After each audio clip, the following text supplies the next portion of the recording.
The Field of 68 Media Network presents Red is the New Orange, a Syracuse basketball podcast. Vince intercepts a pass, breakaway for the freshman guard, he flies and slams! Aerial assault from Judah Mintz. Looking to go back door to Bell, they get it to a near corner three, knocks it down! Chris Bell, the sharpshooter. Bringing you everything you need to know out of the 315. Up top, Williams surges ahead, up with the right hand and in. A pretty up and under move from Benny Williams to beat his man. Over to Taylor, he skips into the lane, puts up a floater, it drops in. Let's get it started with your host, Kiyan Anthony and Johnny Gadamowitz. They say winning cures all ailments. Syracuse basketball is 2-0. Youngstown State tomorrow. You heard our podcast. You know what's up. You probably listened to Max Gifford this morning. We hope you did. He provided us some really nice insights on what to expect with the Penguins. But that is the least thing on anyone's mind in the 315 right now. Because Johnny Gadamowitz, Kiyan Anthony, is the latest member of Syracuse's class of 2025. Let's freaking party. And it feels great. It feels great. I think Orange fans were a little worried. You start to think about Auburn, SEC, okay, USC, Southern Cal, Hollywood. But Kiyan, sticking to his roots, wants to follow in Daddy's footsteps. And Orange fans reinvigorated, to say the least. Because Syracuse has put out two subpar performances on the court. Let's make that very clear. But National Signing Day was yesterday. Sadiq White has inked an NLI. He is a top 25 prospect, and Kiyan Anthony is now in tow.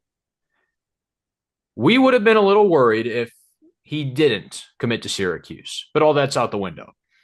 And he released the decision on his dad's podcast, 7 p.m. in Brooklyn. It came out at 5:30, so really 5:30 p.m. in Brooklyn. And he did his little monologue. Every recruit does the monologue now. With that being said, I want to thank all the coaches that recruited me and put their time in. Yeah, he checked all the boxes. Every box. It's a dime a dozen.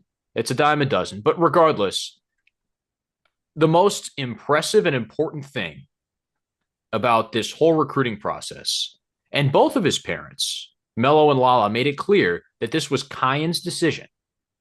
They let him be. They let him make the choices. They went on the visits with him, and his dad gave him feedback.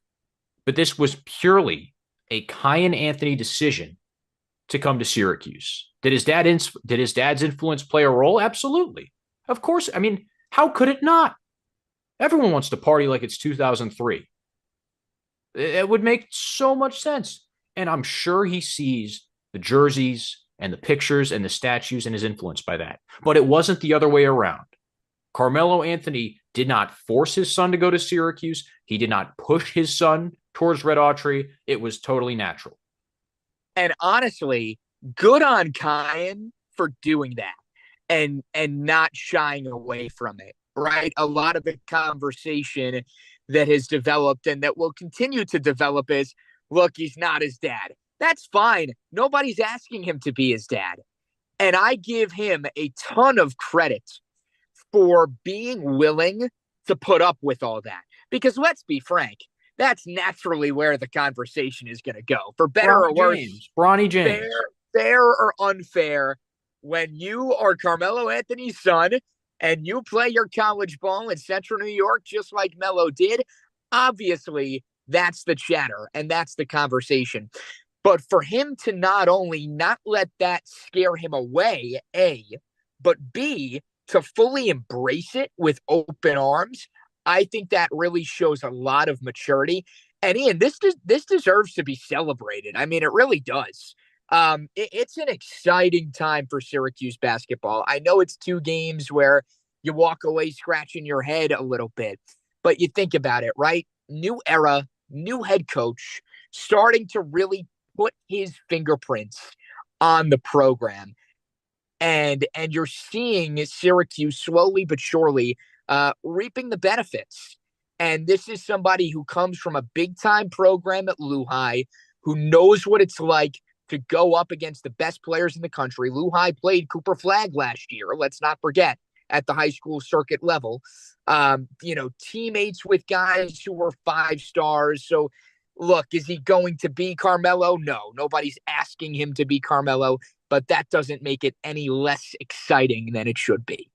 He said that in middle school, when he was a freshman in high school, people used to compare him to his dad and say, you should play like him. You should follow in his footsteps. But his dad said, no, play your own game. I mean, Melo will back you down and get a bucket from anywhere. Kiyan's a pure shooter. And we've talked about this on past podcasts, but for those of you that might have missed it, he is a quick stroke. Johnny, I think he can be a Trevor Cooney level of three-point shooter. I think that's the level of shooter he can be. But he's not just a fly around the screen and let it rip guy. He can put it on the ground and score in multiple different ways. That's going to be so crucial for a team that next year might not have J.J. Starling. Jaquan Carlos will be out the door after his grad year. You need ball handlers that can create. Anthony will get a lot of that load. And I think what's really exciting, too, about it, Ian, is that he'll have an impact day one. Is he going to reach his full potential by day one? Obviously not. Everybody grows and everybody gets better with time. But this is not some situation where he's going to be a project. From the moment he steps on campus, this is someone who, look, obviously we'll have to see how the offseason plays out. But I'd be surprised if he wasn't starting right from the jump. I'd be surprised if he wasn't one of the real impact players right from the jump. So will there be a learning curve? Of course there will. But you mentioned the high volume shooting. Look, shooting translates, right? Obviously, the jump from high school to college is a big one.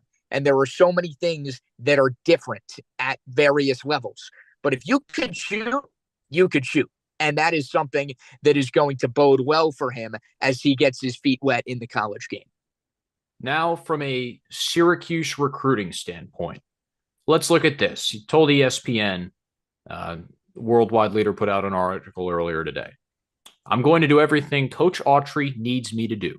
We talk a lot, especially late at night, about how we can make Syracuse basketball great. Off the court, Coach is super cool. You could go out with him on a Friday night. If I see Red Autry at Lucy's, I will buy him a drink. And I think he should probably get free drinks for the entire night. He's still young and connects with all his players. He's very relatable. I'm sorry, but that's not what was being said about Jim Boeheim.